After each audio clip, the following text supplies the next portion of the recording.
And this is, I think, about 64, somewhere along in there. This is Brother Tom Simpson. That's Brother Donovan Wirtz. You remember he talked about, he said he'd come up to him. He said he had his ear, he had a cancer on his ear. Daddy said, "What's that on your ear, Donovan?" And he said, "Oh, Brother Branham." He said, "Do you know what it is?" He said, "Yes, sir." He said, "Well, Daddy said, why didn't you say something?" He said, "I didn't want to bother you." And Daddy said, "I know you're out here to relax." He said, "But Donovan, that's what I'm here for." And Daddy just touched him on, never prayed for him. Next day, it just dried right up. And that's Brother Ed Martins, Brother Roberson, Daddy, Brother Glenn, this is Brother McHughes, Brother Welch Evans, myself, and Brother Borders. And Brother McAnally, that's Brother McAnally. He was an old prospector. He was a good friend of my dad's. We always took him up there hunting.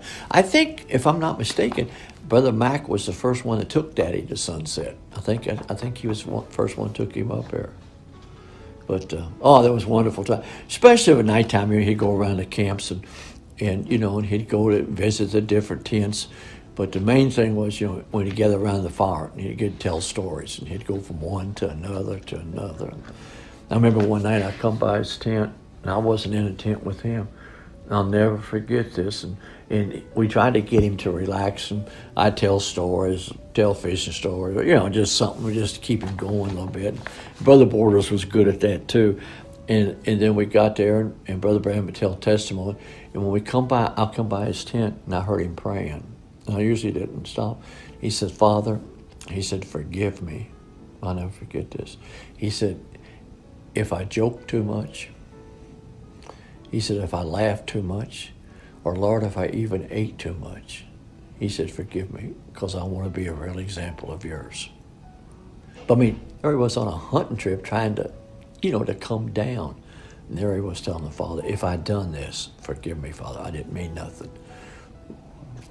We was out there one time, right here at the same camp. Not this picture, but right there at the same time.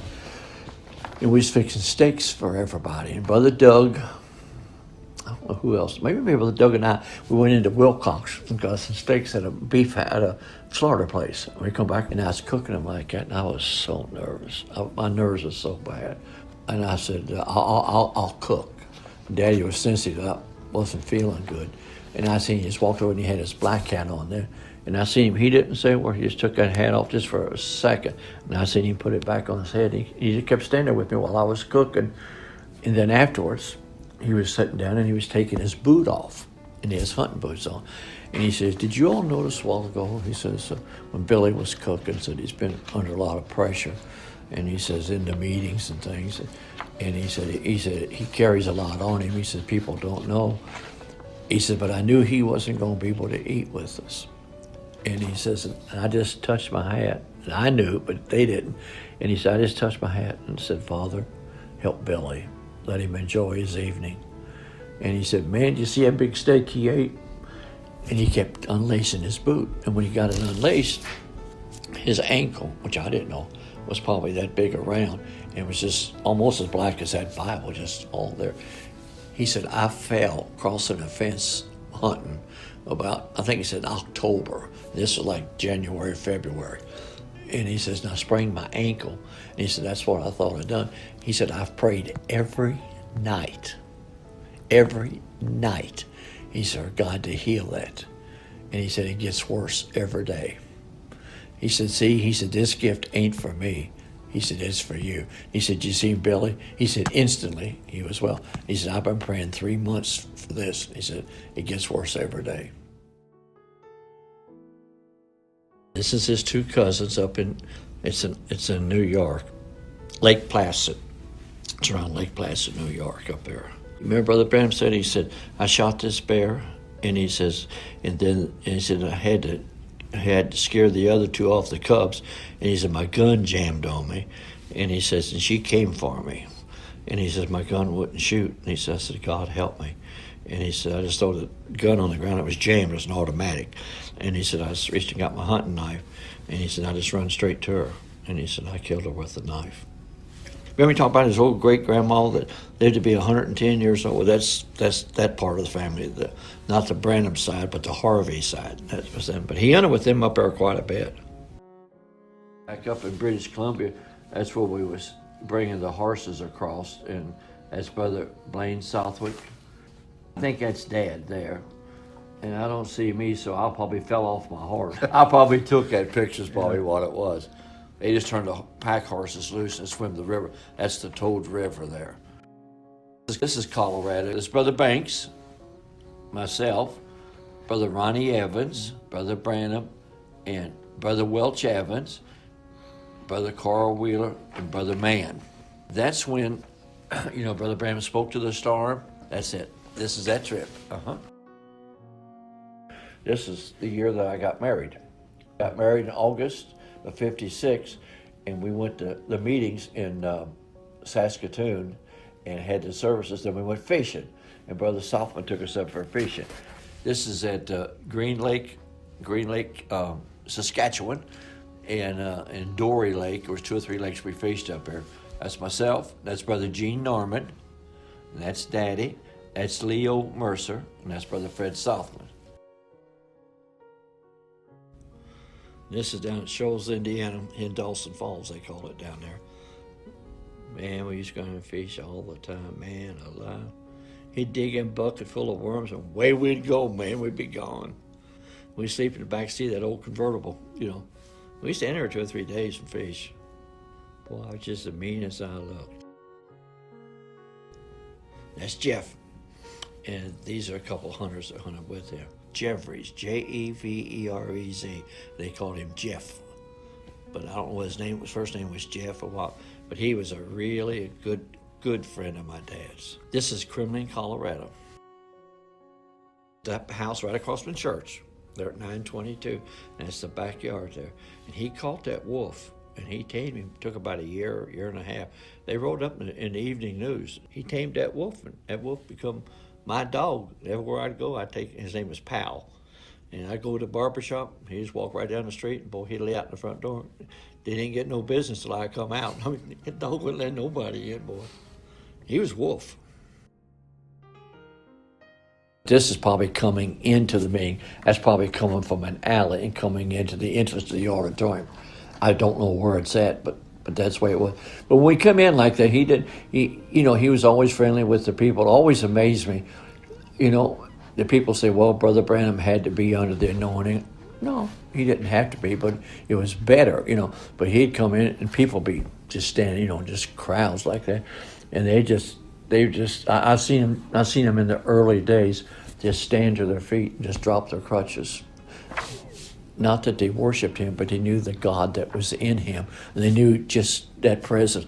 I've seen them pass their babies from one group to the next, to bring it up to him, to let him lay hands on them when they come to the platform. Nothing like it. Rupert Higginbottom, he's a deacon for years and years and years. He was Brother Roberson's nephew. Old Brother George Wright, you heard Brother Van talk about. He used to be a deacon at our church, and his son Shelby, and then his little girl that was crippled, his sister Hattie's sister Edith. They lived there with Brother and Sister Wright, and Dad used to take me down there every summer, leave me all summer long, and I just stayed there. And he'd go in meetings, and then he'd come back and get me.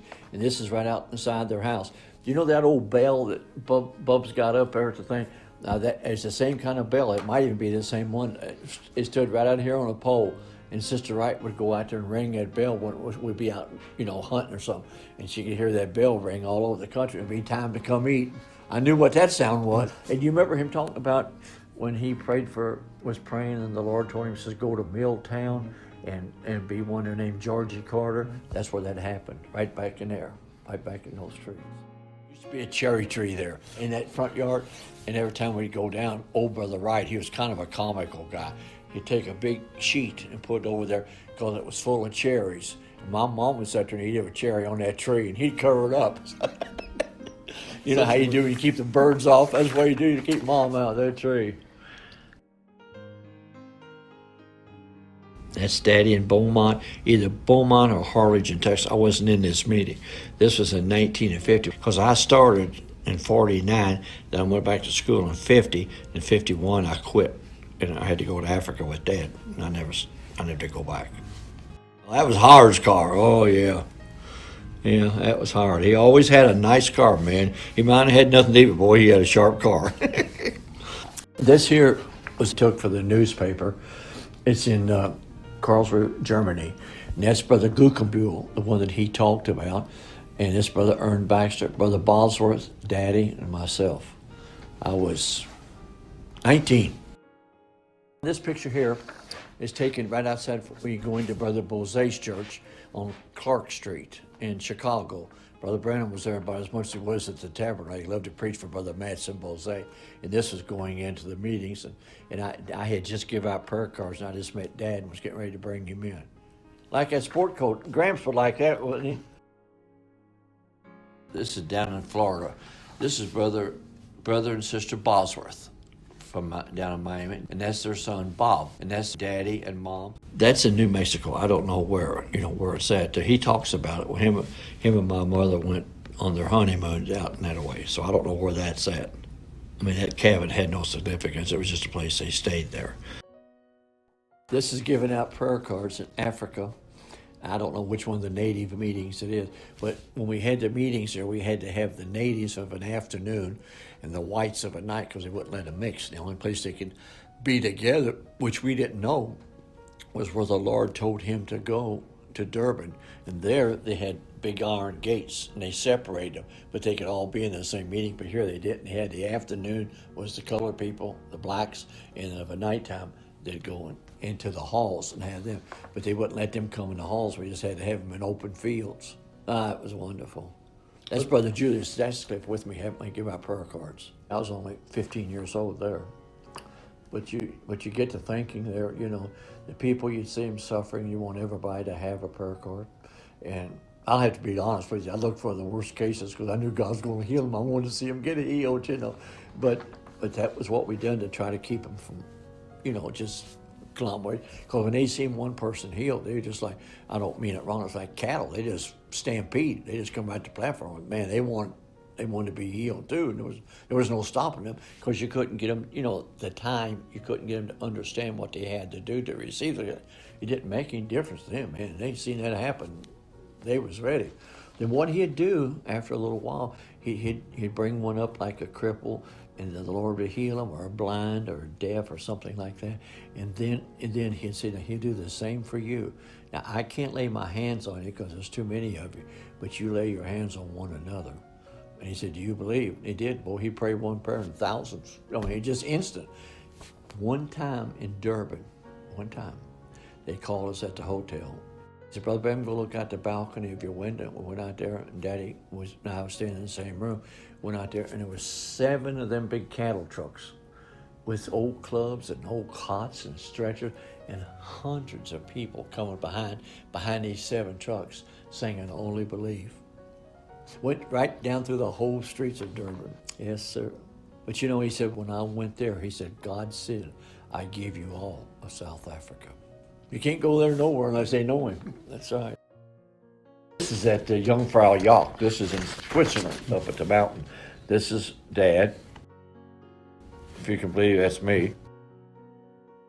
And this is Brother Ernie Fandler. You remember the brother he talked about up in Minnesota that the Lord had given him a cure for arthritis, but the government wouldn't permit it to be done? That's him. That's Ernie Fandler.